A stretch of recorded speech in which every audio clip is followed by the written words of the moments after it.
Every time I get down here to talk some Florida State football with everyone here in the last couple of weeks, I got to remind myself it's 1 week closer for you guys. It's 1 week closer. So, man, it's right around the corner. So 2 weeks from Saturday, folks, 2 weeks from Saturday. If that doesn't get you 17 pumped days. up, because I know once we got into August, I could always think, well, games are in August. We're in August. Okay, it's going to be here soon. But man, for FSU, noon Eastern time, 2 weeks from Saturday against Georgia Tech. Georgitis here from the Renegade Report, of course.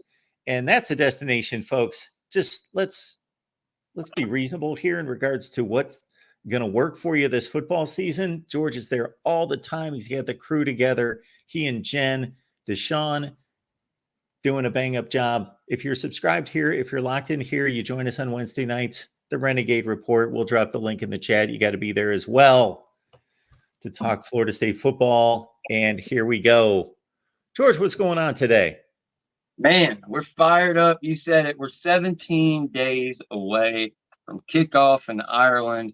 Florida State opens the season, opens conference play against a Georgia Tech team who really trending up. Brent Key over there, I'm a big fan of his. Offensive line guy, you really start to see that come together for them last week of the season against Georgia. Quite a performance they put on offense. And we spoke a little bit earlier about the preseason poll, I think last week. And honestly, I hadn't even looked at the one that had came out that day. I was speaking to more of the different media polls that had came out over the summer, and a lot of those had Georgia Tech towards the bottom of the conference. Well, it turns out they were voted number 9 by the ACC media preseason poll. So no slouch there. It's going to be a good test. But yeah, we're exactly halfway done with camp. We're 12 practices completed.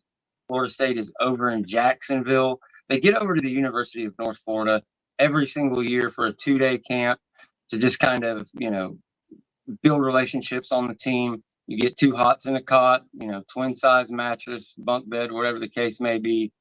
Training camp, esque in the NFL to get you out of your nice homes and things of that nature. In this era that we play in the NIL era, look, all these guys have, probably 10, 15 grand in the bank or more, depending on what position you play, what year you are, all those things of that nature. It's a little uncomfortable. It gets you out of your comfort zone. All you really have is your buddies to crack jokes with and things of that nature. They played. I don't know if I mentioned this yet, but yeah, the weather was messed up. They ended up getting to play in the Jacksonville Jaguars practice equipment or practice stadium over there due to the weather. UNF's field was kind of messed up. They get into the indoor facility and it's freezing cold in there. Everybody's instantly goosebumps after getting all suited up, dapped up, ready to go practice. Mike Norvell says, no, we're not having that. Way, way, way, way too comfortable in here. So they turn the AC off. By about halfway through practice, it's, 110, 150 degrees there in that indoor practice facility. And, no rest for the wicked. Mike Norvell takes every chance he can to get this team to battle adversity. One of the reporters after asked him, I get you want to, be prepared for anything, but your game against Georgia Tech, it's going to be like 60 degrees and damp over in Ireland, He was right, and it was pretty funny to hear him say, well, look, we got to be able to adapt to any environment, handle whatever adversity comes along. It could be 120 against Boston College. So it's just some adversity. It doesn't mean necessarily that's what they're getting accustomed to for what they'll be playing week 1. But yeah, I'll let you choose what kind of positions we start with. But as I said, kind of in the meeting, I could go for 2 hours on it. But yeah, plenty of fun stuff to talk about. I know Noel Nation's really worried about wide receiver, so we'll address that at some point for sure. Yeah, the same thing went through my mind that went through that reporter's mind. Initially, I thought, well, yeah, Ireland, it's not going to be sweltering there, that's for sure. But at the same time, that's one game. And yes, oh yeah, I do live in the South now. And it's when you're in the North, it's usually, well, depending on where you are in the North, we can go all over the place. But the first game, especially on August 31st, maybe the second game, it could be 92, 94 degrees, something like that. And then it's really maybe, and then you're looking at 75 the next week after that. But yeah, it hangs around in the South. So yeah, to gear up for 60 degrees 1 week would not be the smartest thing because yeah, it's still basically summer weather for quite a while after that, like real Mark got summer to weather. find out about the humid heat. See, it may be 92, up in the northeastern hemisphere, northwestern hemisphere, and that happens sometimes.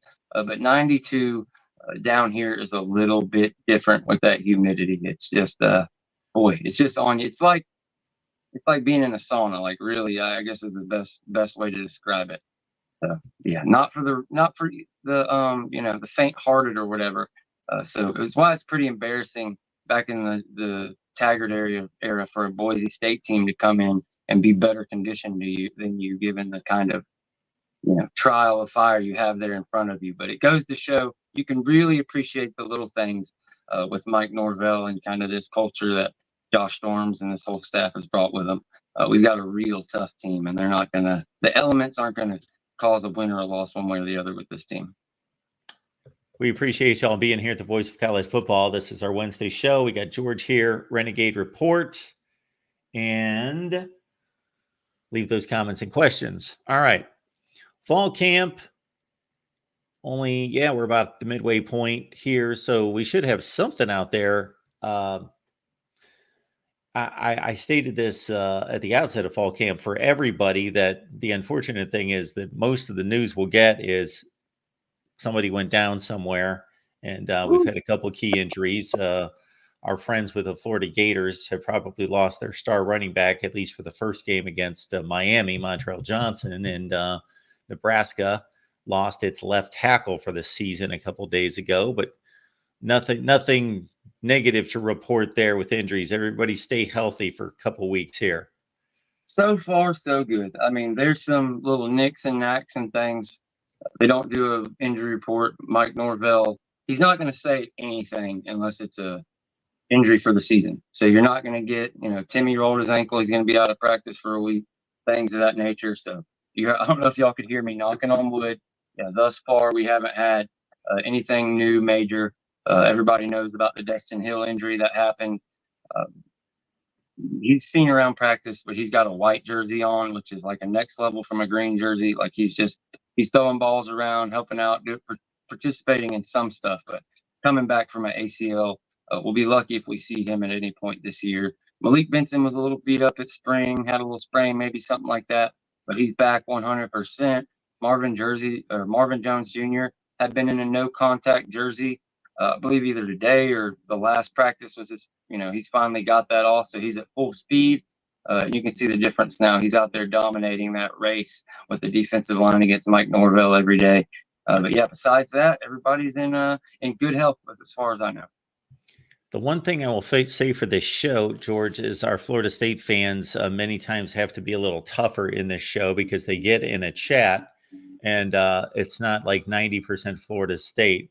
I'm seeing Florida, Alabama, Michigan represented here. So there's a little adversity there in the chat. So Florida Do I State need to fans, pull up the chat so I can talk that talk and respond to these people? Are they talking reckless or what?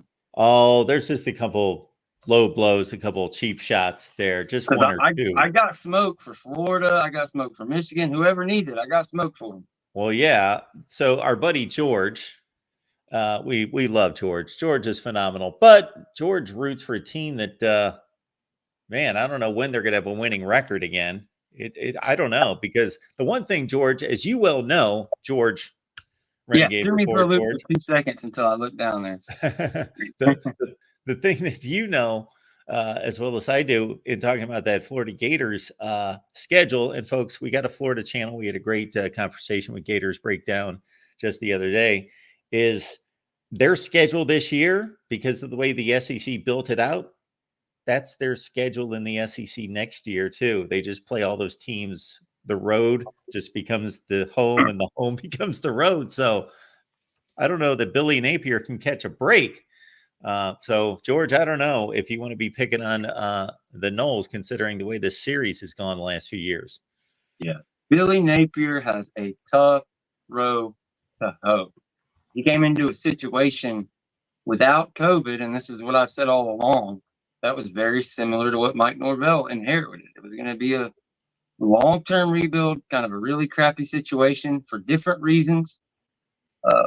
but that's kind of the track. Now, the third year for Mike Norvell ended up 10-3. You had all the momentum in the world. We all know what happened. 13-0 followed up the next season. With that schedule that you mentioned, it's going to be really, really hard for Mr. Napier to win 10 games. Those last 6 games, I mean, like in the preseason poll, I think all 5 or 6 of the last 6 games are like top 15 teams. Texas, Florida State, Georgia, on down the line. That Miami game for them is huge. Florida really, really, really, really needs that Miami game. Miami's schedule, it sets up pretty good. They've got a couple tough games, but they can lose that game and still win 8 or 9 games. If Florida loses to Miami, they're really, they're worried about bowl contention. So, best of luck to you, Florida guys. I'm not going to kick you so hard when you're down. But as far as 63-3, I mean, it's the most tired joke in all of college football. Look, all the stats are out there. When you put up Florida State's 2 deep, their official depth chart that they put up for games, there was like 8 guys off the entire thing that played in that Georgia game. If you want to, talk about their first string beating Florida State's third string, whatever. We all know what would have happened if the teams would have played. And the whole argument about, Georgia could have, cried about not making the play. They lost their conference championship. They lost on the field. They were out there for revenge. Florida State's team had nothing to lose. We saw what happened in the draft, and just pay attention this year to what happens. Yeah, under those circumstances, I wouldn't even kick my worst rival for 63-3 under those circumstances, unless somebody pushed me just to the hilt and I had nothing else to go for. But yeah, even Kirby Smart, I don't think we've ever heard a statement made like Kirby Smart made after that game, because he was almost, I don't want to say he was embarrassed, but he was almost like, come on, guys. You guys know what the deal was. Mm-hmm. Do we really want bowl games to be this? He was pretty much like, they didn't have their team, and he was almost like, yeah, he addressed it, the elephant in the room. He was like, look, guys, we all know what happened out there. We all know it affected the game, and that's what's damning. Look, I get it. The jokes are funny for a week or two, whatever the case may be. They've run their course. There's no doubt about it. Think about it. When you look at similar times in careers, right around the time Dabo Swinney went down there and got waxed 73 to whatever it was, 20 to West Virginia in a bowl game. And that was all his starters. That was pre-playoff era when bowl games mattered as well. I mean, know the story what he went and did after that. So bowl games, whatever. We can move on. everybody's got those games on their ledger. Everybody somewhere. All right. We do appreciate you being here at the Voice of College Football. John D'Adamo letting everyone know. Please subscribe here and please like the video. We would appreciate that. I guess we're getting close to 5,000 subs. Good to hear. All right. Get us there, folks. George, you had said we'll let you take a drink there and enjoy yourself and kick back. So recruiting, of course, is always going. It seems to be at a place that you're not Auburn. You're not really getting too many commits now. Auburn, for some reason, is going crazy. And we talked some Auburn football the other day with our guy, Kyle Loomis, because, yeah, they've gotten commits from top 50, 100 players like every other day for the last 2 weeks for whatever reasons going on there. But other than that, things are pretty quiet nationally. There's a player here and there that have committed, but I know that you mentioned to me before we started to record that there's some rumblings out there of concern about the wide receiver position. Yeah, so recruiting, the issue is offensive line. We can hit that real quick, and then we can get into wide receiver as far as when we get into the camp stuff. Josh Petty has been the 5-star offensive tackle that Florida State has been after at the top of their board, kind of the final infinity stone in this offensive line class. You've already got, the number 1 interior offensive line in the nation and Solomon Thomas committed, the number 7 interior offensive lineman and Peyton Joseph, 2 highly ranked offensive line recruits, the highest pair of recruits you've had in over a decade as far as 2 offensive linemen. So if you could add Josh Petty, another 5-star offensive lineman, offensive tackle, kind of the white whale, the most, valuable thing in all of recruiting, the 5-star offensive tackle. He's kind of a prototype guy Mike Norvell wants to bring in here. He's super smart, super charismatic, has the frame, the ability, kind of marks all the boxes. He had been down to 5 schools: Florida State, Stanford, Georgia Tech, Ohio State. Florida State had been crystal balled kind of by all the leaders, all the Florida State people, et cetera, even like a couple people from other squads. We have been pretty confident on him, for months and months and months. He's coming down to an August 12th decision, which is like next Monday, I believe. So really coming down to the wire, and all of a sudden Steve Wiltfong goes on Newberg's show or somebody and says, "Oh man, really not trending well for Florida State right now. Really looking good for Ohio State and Georgia Tech to some degree, but Ohio State really trending for Josh Petty." I mentioned, we talk about our friend James Coleman, who's here with us a lot of times right here on the Voice of College Football. He did a show today breaking down practice, but he also had an interview that his guy Steve DeStilt did with Josh Petty just a couple of days ago. And look, everything from what I've seen Josh Petty talk, he seems super, super excited about Florida State. He can tell you things about Florida State and the program that a lot of super fans don't even know. Just off the cuff, he can kind of go on a rant, fit for a podcast. So I still feel good. I said on our show last night that we're 50-50, maybe a little bit over 50%. In this day and age in recruiting, there just are no sure things. These guys change their minds, different offers come through. They have so much more leverage than they had used to, so many more options and abilities to vet things. There's just so many different angles. His sister plays at Florida State, or doesn't play at Florida State. She goes to school at Florida State. I'm not sure if she's active in any clubs or sports. So that's big. That's the reason he would come. They're very close. If he wanted to kind of stay home close to the nest, be with a family member, have something that's kind of comfortable with him. Of course, you have that home environment there at Florida State, then okay, he's locked in. But if he wants to leave the nest, he wants to go chart his own track, maybe he doesn't want sister knowing what he did at the frat party on Thursday night or whatever the case may be. Maybe he decides to go Ohio State, far from anybody in his family and things of that nature. So we're going to see. We're going to find out. The people out there that are losing their minds and going crazy, I would just say take a deep breath. Regardless of what's going to happen, Florida State still has 11 of 13 blue chips commits. They're going to end up with around a top 20 class, or top 10 class with 20, 22 commits, and this thing's going to keep on climbing. But as far as any one particular guy, don't get your hopes up. Just kind of enjoy it as it goes, and we'll see who gets there. But as far as there not being a ton going on, we've got Onis Conan Banny, who's committing on the 23rd. He's down to Florida State and Tennessee. Ladarian Clarity, who's down to Ole Miss, Florida State, maybe a couple other schools, was supposed to commit on August 3rd. He's delayed his. The reason it's really slowed down and we're not seeing a ton of stuff is because it's high school football season. These guys, they either try to get it done, before the season so they can concentrate on high school football, or they kind of just put it out of their mind and try to concentrate on high school football until it gets closer to signing day. So that's kind of why it's kind of slow, and I'm here for it. I'm ready to start covering actual football, watching some football games and things of that nature. But we'll definitely keep you guys up to date on all that stuff, and we should know something for sure on Monday about Josh Petty. Yeah, that makes me think about coming on here every week, and the great thing about Saturday afternoons during football season is the obvious. Football's all over the place. The frustrating thing, so I only have one frustration, really, and that's I want to watch everybody, and you can't. So there's always about 7 or 8 games at the same time, and I can only watch 2 I've tried to watch 3 at a time. I got 3 screens, but I can't even watch that many at a time. So I love when there's a situation like with Florida State, almost every year, going back a long ways, that I can watch the first game for sure without any interruptions. And that's again this week. And then I can come on here because if I'm not able to catch the Florida State game, then I try to cram in a composite, like 1 hour edition or whatever. So I can talk intelligently on here with our guys. We appreciate you, Mike. Thank you so much for being that. That's Mike's standard comment that I so much appreciate, giving us props here at the Voice of College Football. Go Noles.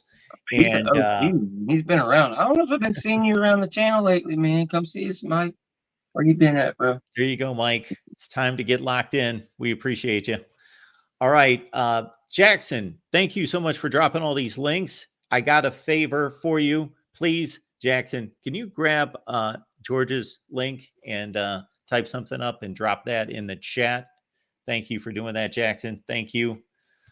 All right. So that addresses the offensive tackle. Now, the wide receiver position in camp, you mentioned Destin Hill. Anything else going on there, and what's real and what's being overplayed and overhyped?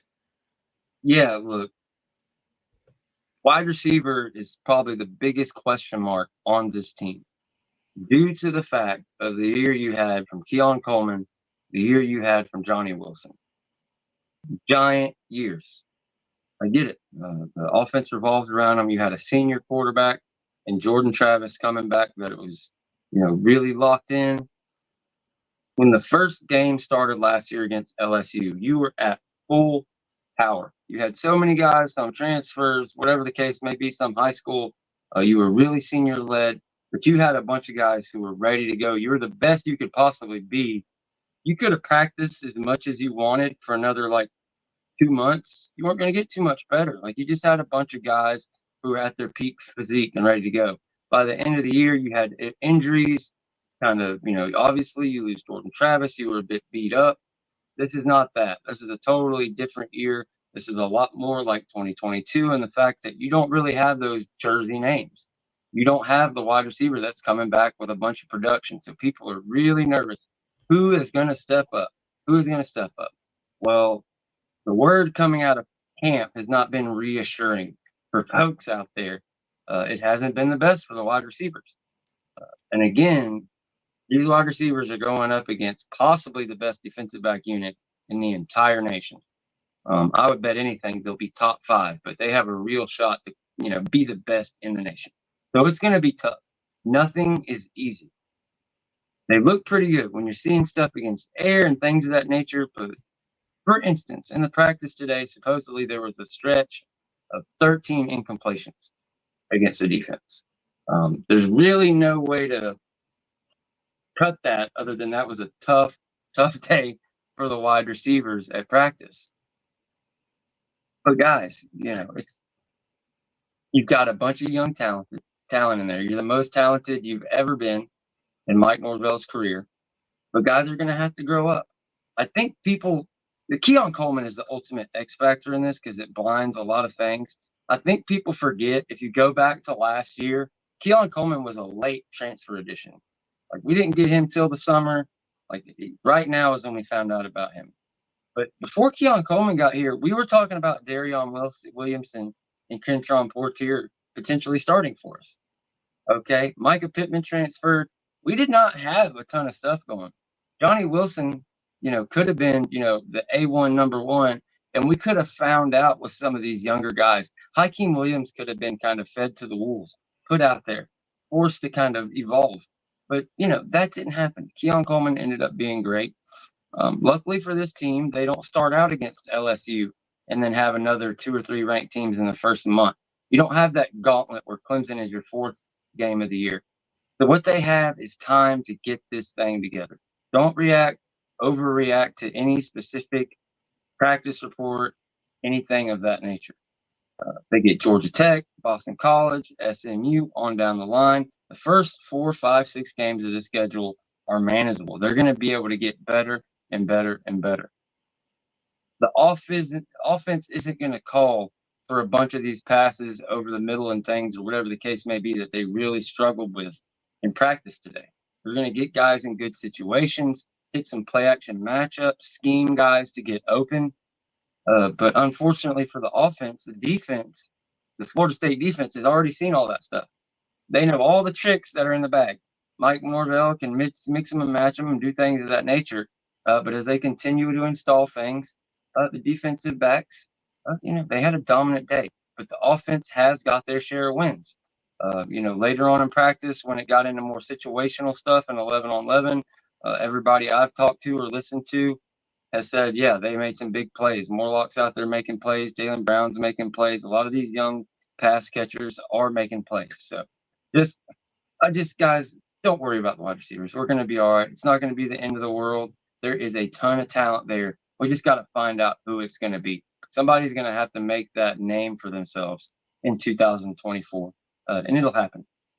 If I had to guess, it's long been Malik Benson and Hakeem Williams as kind of the top two guys to hopefully win those outside spots. Malik Benson is the one guy, like, he's not making the drops. He's making the catches. He's the one guy that appears to have that polish and really is kind of ready. You want him to stay healthy and continue getting better in this offense, but he will be the clear-cut number one, I believe, starting the season. He kind of sets himself apart in that room. But besides him, you look out at Hakeem Williams that I mentioned. He's got an opportunity to be great. 6'3", gigantic. Elijah Moore has been the guy that everybody has been talking about.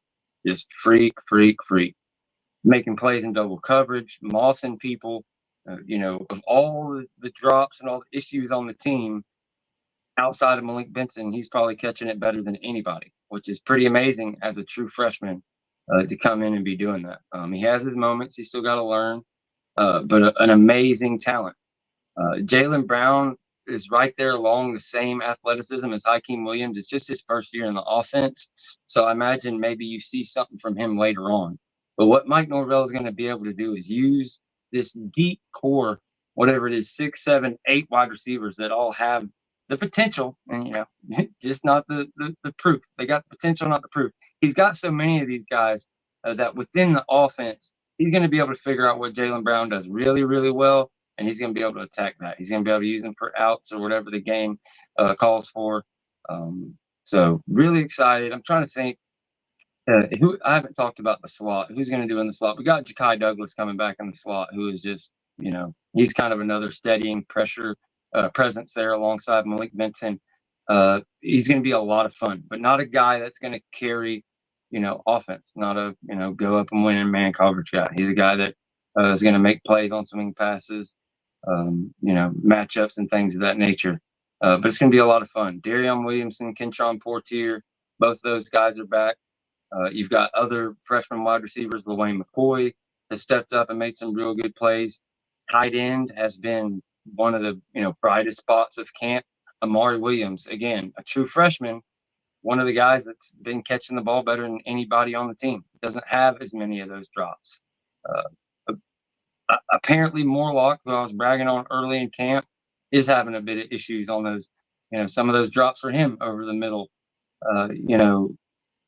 I keep talking about how good these DBs are, but when you're about to get smacked in the face, even if it's practice and the guy's not going to give you a concussion, when you have, a 6'2", 200-pound safety coming at your head, you might look up, and that's a little bit of what's going on, a little bit where those drops are coming over the middle of the field, and it'll get cleaned up, and things will be different. You won't have guys necessarily sitting on all these plays when you go line up against Georgia Tech or whoever.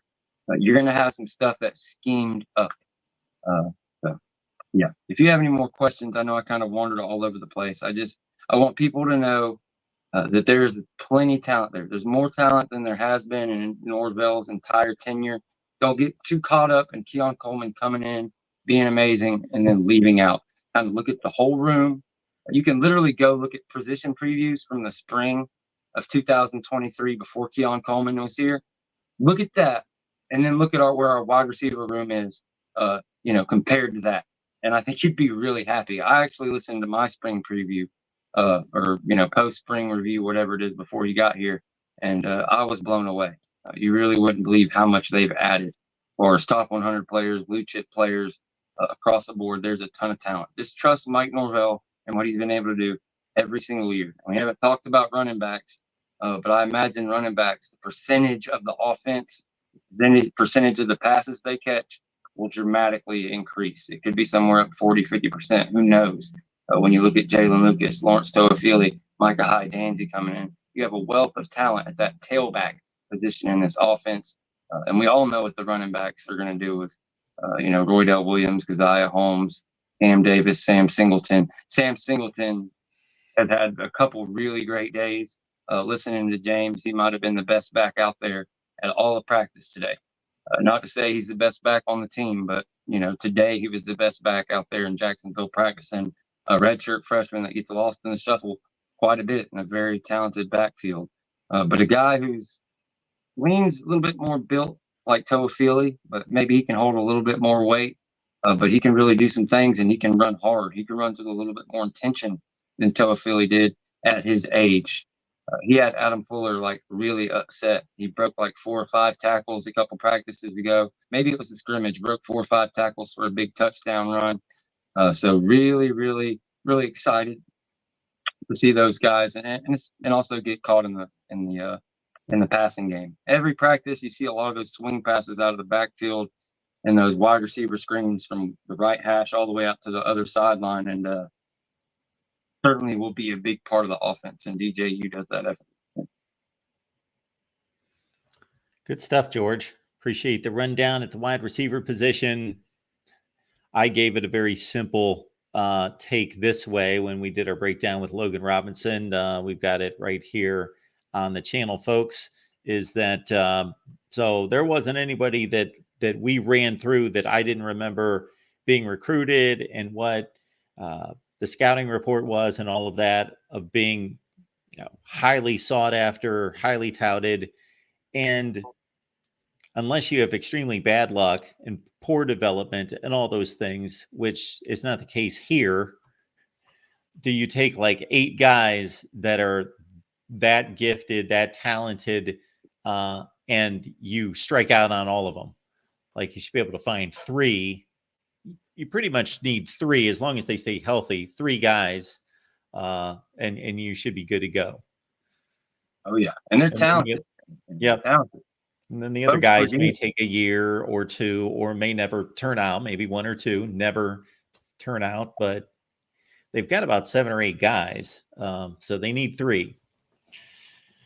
Yeah, people forget, you know, when Johnny Wilson got here, he had 200 something yards. You know what I mean? It's like, it's a chicken or egg thing. You've always got to have it. You're not always going to return all your top receivers and things. You know, you're going to have to replace them. It leaves you with anxiety. It makes you anxious. Like, you know, that's what we love about college football.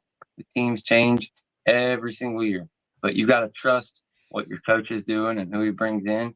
Deuce Spann is a guy I didn't mention. He's a guy that came in that same class with Birdman, Trey Benson, all them guys. Trey Benson, when he got here, how many yards did he have rushing? He had like 6 carries in all of college football when he got here. And this isn't 4 or 5 years ago we're talking about. The guy got here year before last. Like, they're all in the NFL now. They're balling out for, you know, whether it be the Cardinals or the Eagles or whatever the case may be. Kalen Loach at linebacker doesn't get picked up. He's running with the first team at Tampa Bay. He's on the depth chart. The guy's in the top 30, 40 players on an NFL squad as an undrafted free agent. Isn't that nuts? How crazy is that? Yeah, beautiful stuff. I think the faith and the development, the scouting, you know, the game planning, everything that's encompassed in this program of Mike Norvell's, it's one of those things that they're just going to have to see it over an amount of years. But those of us that have been watching with a fine-tooth comb, checking the hit rates, checking things of that nature, the people that have predicted it, now that you're seeing it, I believe I think Adam Fuller came out and flat out said it, or maybe it was Alex Atkins, like, we're going to have another 10 guys drafted this year. You know, Florida State, Mike Norvell is going to make a run at that 3-year draft record with this squad and the way they do things. It's not a 4-year turnover relief. People are so used to, when you lose Johnny Wilson and Keon Coleman, that means, okay, we're in trouble because, you know, it's all youth, young. Yeah, we have young guys, but we have a mix. We have guys that are ready to take that next step. And through the transfer portal, and I'll continue to say, the thing that nobody really talks about is the exits. The exits are every bit as important as the entries. You know, you lose a guy like what's his name, Dre Jacobs, and you lose Goldie Lawrence. I like the guys. I hope they, you know, would have worked out here, but it didn't happen. But who do you get in response? You get Jaylen Brown. You know, you get Jalen Lucas. You get guys that, you know, take you to the next level and are a little bit closer to ready to compete. And they do it across the board. I mean, I don't know how many defensive linemen you have to see us grab to believe that they know what they're doing. You know, whatever they've grabbed, whether it's 10 or 11 guys, their hit rates through the roof, 80 some odd %. You get to the NFL and you're off conference, all these things, like, it's unreal So, you watch them bring in 4 guys, and I don't know what you're worried about. That's another word out of practice. That defensive line is really starting to come along. I mentioned Marvin Jones Jr. out of that no contact jersey. I forget who it is. Somebody did a list with their kind of freaks of the year, top 25 freaks of the year, something like that. Both of our interior defensive tackles made that list. Joshua Farmer and Daryl Jackson. Uh, and Marvin Jones Jr. is starting to look everything we hoped he could be. I truly think he can be somewhere between year 1, year 2, Jared Verse, that kind of performance. We'll see. I could be wrong. I mentioned James was at practice in Jacksonville. He tweeted out Shade Tree Jr. That's all he said. Shade Tree Jr. So it's beautiful. Pat Payton, he is the kind of one guy that the nation is giving love to. I've seen him anywhere from 15 to like 25, predicted to go in the first round of the draft after this year. But he could be the least of all 4 when it's all said and done. It's just that talented. When you look at that front four with Pat Payton, Joshua Farmer, Gerald Jackson, and Marvin Jones Jr. And then behind them, there's a drop off, no doubt, but it is, it's minuscule. There's a drop off, but these guys will be studs, and they'll be in that position probably next year or the one after that. When you look at KJ Sampson, when you look at Daniel Lyons, Grady Kelly, Byron Turner Jr., Sione Lelohea, Tomiwa Durajaye, they're really deep. They're 6 deep at tackle with guys that, you can really trust to go out there and play with. Of course, your 2 quote unquote impact players at defensive end. Same thing. They have got 2 impact players with another 4 guys back there that can really impact the game and come in. Byron Turner Jr. is a guy I forget about a lot. That dude, he's got a high upside. I look at him kind of like as a Pat Payton. Look at him and his development along the lines of where a Pat Payton was maybe last year. So really expecting big things out of him. Same thing with Sampson, that electric athleticism, foot speed starting to show up with him. Daniel Lyons another year. Grady Kelly's no Braden Fisk, but we'll see. We'll see how he works out. I think we'll get a good bit of use out of him this year, but he doesn't need to be anything special. But there's just that, that's another thing. Just like the defensive backs, there may be 4 or 5 defensive lines out there that you might say could compete or have an argument against Florida State, but you aren't going to find many. That's the glory of having first-round talents out there, and they've continued to do it. You can argue the sustainability and what's going to happen next year because they didn't get all these 5 stars in the 23 class. But they continue to do it, and I'm here for it. Appreciate all of you being here for it. John D'Adamo, our buddy from the Michigan channel that does such an amazing job there, is in the chat. Just a reminder that we've got a ton of shows here at the Voice of College Football. So I know Florida State, Michigan, no connection there, but you obviously hope that there is one here in the next couple of years. So check out the Michigan show. Those guys go live every Tuesday and Thursday at 8 p.m. Eastern time. And also keep in mind that most of you joined us here in the last 10 or 15 minutes. So George laid down a ton of knowledge in the first 20, 30 minutes. So all you have to do is rewind the show and you can watch what you missed. All right. Do you do a big prediction special? Yeah, I've had a couple people asking me that. Maybe we can do that we've got the 1-year anniversary show coming up, Nice. like I said, this Tuesday.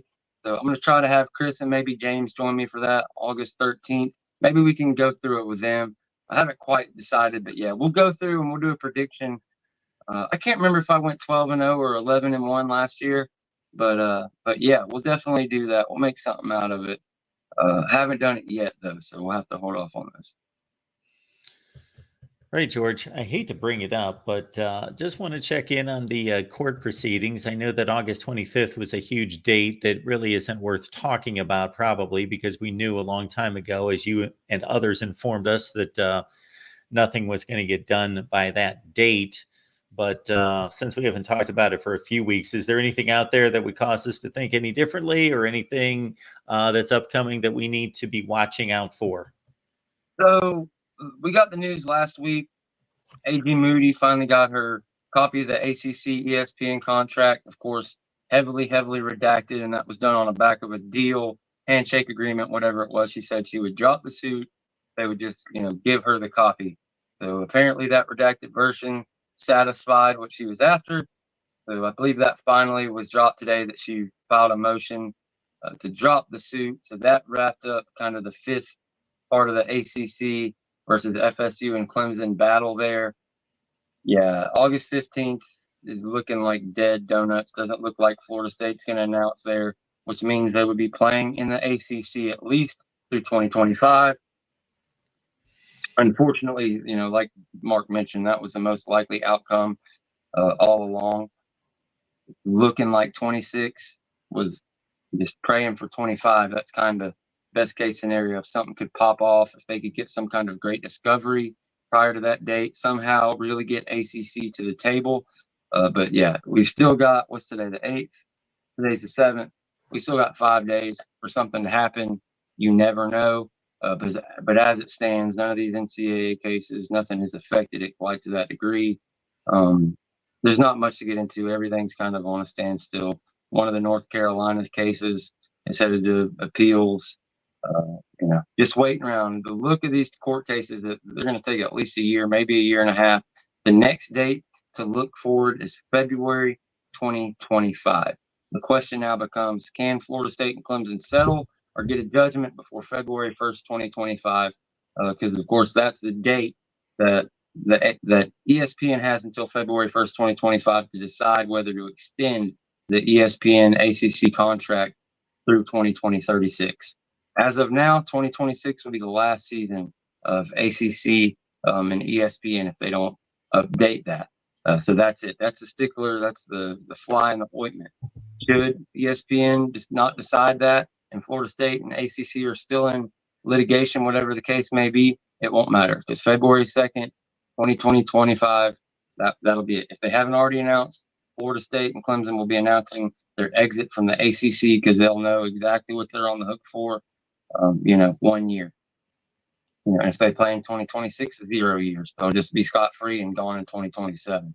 So that's always has been the final date. We've always let you know, but yeah, set that in your calendar, February 1st, 2025. George, did you see this business right here? Does this mean anything at all to you? I don't know if you saw it. I don't want to put you on the spot if you're not aware. I just came across this as I am always preparing for the show and just Googling different Florida State football news type articles. No, I seen something about it. I maybe saw a tweet. I didn't read a particular article, but we talked about this, and it's why it was so laughable with all the Big 12 stuff and things of that nature.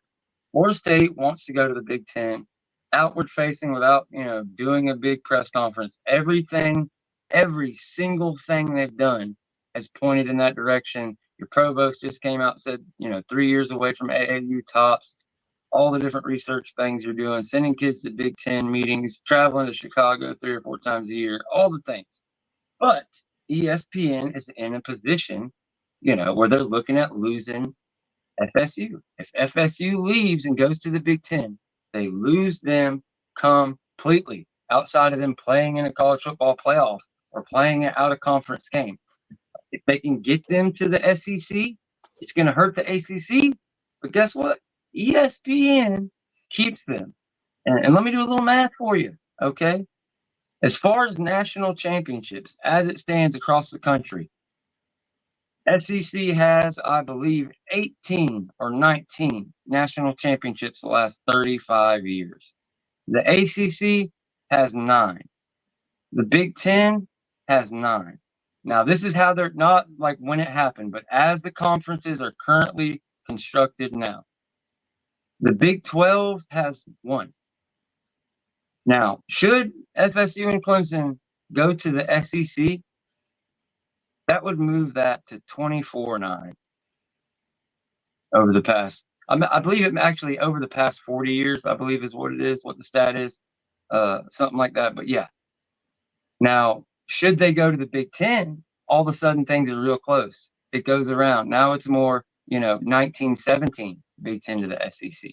So the people that say that the SEC and the Big 10 don't have like a foot in the, a reason to sign Florida State and Clemson, that's how big it swings. If FSU and Clemson stay in the SEC, if they go there, it's game over. There is one top conference and there's nowhere close. Fox has some brands, Big Ten has some brands, but when you look at the teams that have won the championships, it goes really, really, really, really far in the SEC's favor. Should the Big Ten get them though, and they sit down in that college football thing, I mean, they've got arguments for number one. You have a clear AFC NFC situation. I always said they're not going to the Big 12. It's not going to happen. But should Clemson and Florida State go to the Big 12, it would end up being 18 for the SEC, and then you would have something like 4 for the ACC, 6 for the Big 12. It would and 9 for the Big 10. So it would really make things kind of the SEC, and you would have. It would be the best, I think, for fans if that would happen somehow. But it's there's no logic in where the Big Ten or the SEC lets it happen, or Florida State chooses it, because they would just be in the same position they were before in a lesser conference, with their strength of schedule getting talked about. The whole point of FSU doing this would be to leave. Why would you be in a conference that has 9 of the last 35 national championships to go join the Big 12 just to drop down? Now you've got 6 of the last 35 national championships there. Anyways. Okay, so this is where I will push back a little bit. So I don't disagree with anything that you just said. Don't disagree with anything you just said. However, if we were just looking at national championship production, then if this is how I view the conferences right now, forget the ACC and the Big 12. It's a 2-team race. It's a 2-conference race right now, right this second. Mm-hmm. And the SEC has been the best conference for 15 plus years. The Big Ten, I believe, gained a little more ground, gaining the 4 versus the SEC's 2. Now, I still believe that the SEC is the best conference, but when you're talking about perception and best conference and all of that, I don't think most people, unless they're nerds like me, care about slots 11 and 12 and 13 and 14. It's more about who can compete for a national championship, not are you better at number 14 than they are at number 14. All right. Again, nerds like me figure that stuff out, but everybody else is focused on 1, 2, 3, 4, 1, 2, 3, 4. And to me right now, it's toss up between the two, the Big Ten and the SEC at the top. I think the SEC, I don't think there's any question, is deeper. It's like 9, 10, 11 deep, and the Big Ten is not.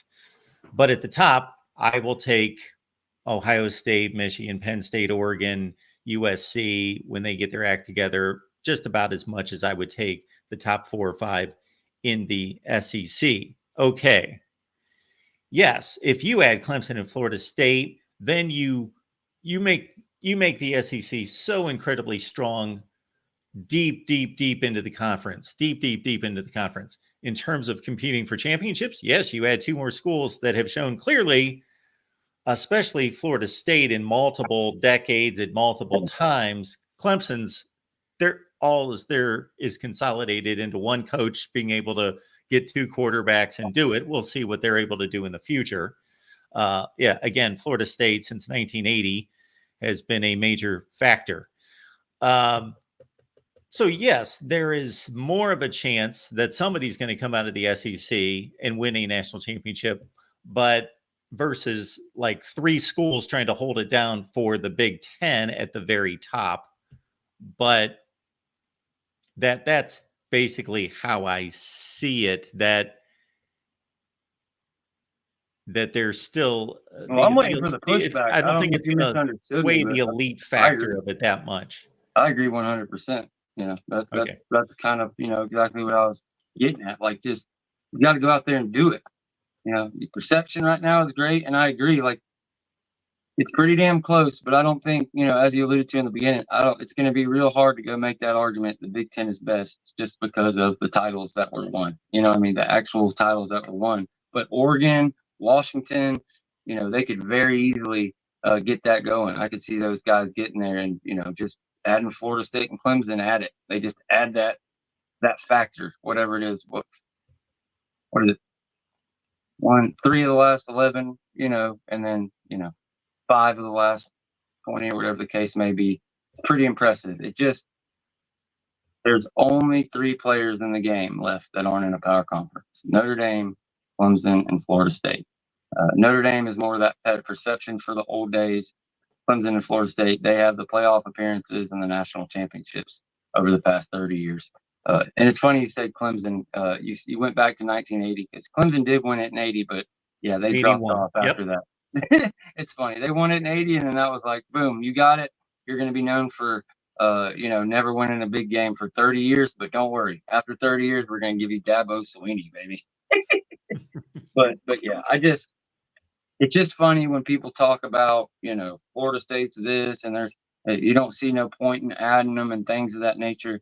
Well, the point is pretty clear. If SEC, whoever adds Florida State or Clemson, that is a major, major power swing. And as far as I understand it, Fox and ESPN and everybody kind of have a piece of the Big 12. So, I just, yeah. Yeah. These comments about the SEC. See, yeah, the SEC is the best conference, but in terms of where players want to go, and man, I don't know. Maybe if you're stuck in a mindset of just your region here in the South, you may want to check out some television ratings and that sort of thing as well. So yeah, it's not close on the travel. Big Ten has definitely the better destinations. Now, you may argue that the SEC per team is more football crazy, especially the bottom half, as you said earlier. But no, I'd much rather go to Ohio State than Ole Miss or wherever else. LSU is amazing. That'd be the top of any kind of conference. But the Big Ten has several more that I'd rather go to. Nebraska, Oregon, all those, Washington. Those are super, super cool places to go and super cool parts of the country. I'm from the South, but Starkville and Ole Miss and things. What's great about those areas is the college, and that's it. George, George, appreciate you being here as always, holding it down for us. Again, everybody, head on over directly from here to the Renegade Report. We have dropped the link in the chat. The link should also be in the description section of the video. So you can make it on over to the Renegade Report. When's the next big show coming up? Friday. We're going to break down camp thus far, and who knows what else will happen by then. So Friday, somewhere around 7 or 8 Eastern, we'll be live right there at the Renegade Report. Cool. All right, everyone, make it back here next Wednesday, 6 p.m. Eastern time. We will see you then, and have a great night. George, appreciate it, man. Go Noles, baby. We'll see you next time.